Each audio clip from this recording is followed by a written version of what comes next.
మల్లెపూలు అమ్ముకునేవాడు చర్చి ముందు పెట్టాడంట బండి.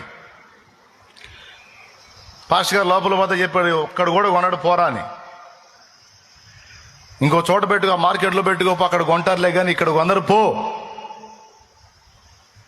అంటే, ఎందుకు కొందరు ఇంతమంది ఆడవాళ్ళు వస్తుంటే కొంటారులే అని పెట్టాడు.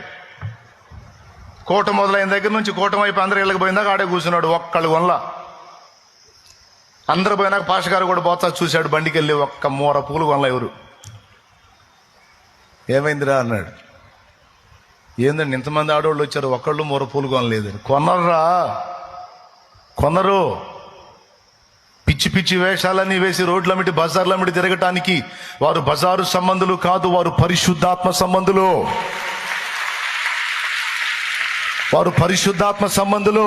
పరిశుద్ధాత్మను కలిగి ఉన్నవారు, సత్ప్రవర్తన కలిగి ఉన్నవారు, సత్క్రియలు చేయడానికి పిలువబడిన వారు, ఏర్పరచబడిన వారు, ఆయన రక్తము చేత కడగబడిన వారు. వారు అడ్డదిడ్డంగా తిరిగేవాళ్ళు కాదు, అడ్డదిడ్డంగా ప్రవర్తించేవాళ్ళు కాదు, అడ్డదిడ్డంగా బతికేవాళ్ళు కాదు. క్రీస్తు రక్తము చేత నీతిమంతులుగా తీర్చబడి నీతిగా బ్రతకటానికి తమ్మును తాము ప్రతిష్ఠించుకున్నవారు. ఇకంతే బండి నెట్టుకొని పోయాడు. ఇక మళ్ళా కనపడలా మధ్యలో.